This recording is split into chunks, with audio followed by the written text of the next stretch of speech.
السلام علیکم۔ آج ہم بات کریں گے کرپٹو مارکیٹ کے ایک انتہائی اہم اور دلچسپ موضوع پر، اور وہ ہے کرپٹو ویل والٹس کی حرکت کا مطلب کیا ہوتا ہے اور اس سے مارکیٹ پر کیا اثرات پڑتا ہے۔ کرپٹو مارکیٹ میں اکثر دیکھا جاتا ہے کہ اچانک بڑی ٹرانزیکشن ہوتی ہیں، ہزاروں یا لاکھوں کوائن ایک والیٹ سے دوسرے والیٹ میں منتقل ہوتے ہیں اور اس کے بعد مارکیٹ میں تیزی یا مندی کا بڑا موو آ جاتا ہے۔ عام ٹریڈرز کے لیے یہ سمجھنا بہت ضروری ہے کہ ویل والیٹس کی یہ حرکت دراصل کیا اشارہ دیتی ہے اور اس کو کیسے پڑھا جا سکتا ہے۔ کرپٹو مارکیٹ میں ویلز ان بڑے سرمایہ کاروں یا اداروں کو کہا جاتا ہے جن کے پاس کسی خاص کرپٹو کرنسی کی بہت بڑی مقدار موجود ہو۔ مثال کے طور پر اگر کسی ایک والیٹ میں ہزاروں یا لاکھوں بٹ کوائن ہو تو اسے ویل والیٹ کہا جاتا ہے۔ ایسے سرمایہ کار عام ریٹیل ٹریڈرز کی طرح چھوٹی ٹریڈز نہیں کرتے، بلکہ ان کے فیصلے پوری مارکیٹ پر اثر انداز ہو سکتے ہیں، کیونکہ جب ویل اپنی بڑی مقدار مارکیٹ میں خریدتے یا بیچتے ہیں تو سپلائی اور ڈیمانڈ کا توازن بدل جاتا ہے۔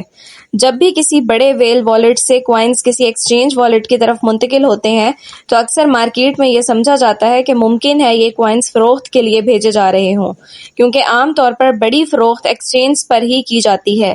اس لیے جب آن چین ڈیٹا میں یہ نظر آتا ہے کہ ہزاروں بٹ کوائن یا ایتھیریم کسی ایکسچینج پر جا رہے ہیں تو مارکیٹ میں خوف پیدا ہو سکتا ہے اور قیمت نیچے آنے لگتی ہے۔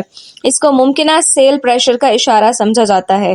اس کے برعکس اگر بڑے ویل والیٹس ایکسچینج سے کوئی کوائن نکال کر کولڈ والیٹس یا پرائیویٹ والیٹس میں منتقل کر رہے ہوں تو یہ اکثر مارکیٹ کے لیے مثبت سگنل سمجھا جاتا ہے، کیونکہ اس کا مطلب ہوتا ہے کہ ویلز اپنی ہولڈنگ کو طویل مدت کے لیے محفوظ کر رہے ہیں اور فوری فروخت کا ارادہ نہیں رکھتے۔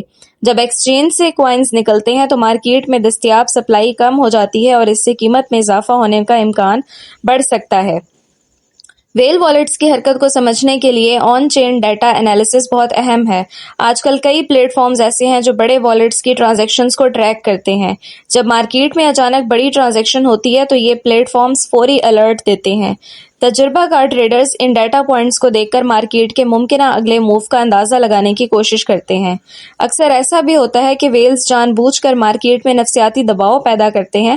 مثال کے طور پر اگر ویل بڑی مقدار ایکسچینج پر منتقل کریں تو چھوٹے ٹریڈرز گھبرا کر فروخت شروع کر دیتے ہیں۔ اس سے قیمت نیچے آتی ہے اور پھر ویلز کم قیمت پر دوبارہ خریداری کر لیتے ہیں۔ اس عمل کو بعض اوقات مارکیٹ مینیپولیشن بھی کہا جاتا ہے، حالانکہ اصل میں یہ بڑی لیکوڈیٹی کا فائدہ اٹھانے کی حکمت عملی ہوتی ہے۔ کرپٹو مارکیٹ میں ویلز اکثر لیکوڈیٹی زونز کے قریب حرکت کرتے ہیں، جہاں زیادہ ٹریڈرز کے سٹاپ لاس ہوتے ہیں۔ وہاں مارکیٹ کو دھکیل کر لیکوڈیٹی حاصل کی جاتی ہے۔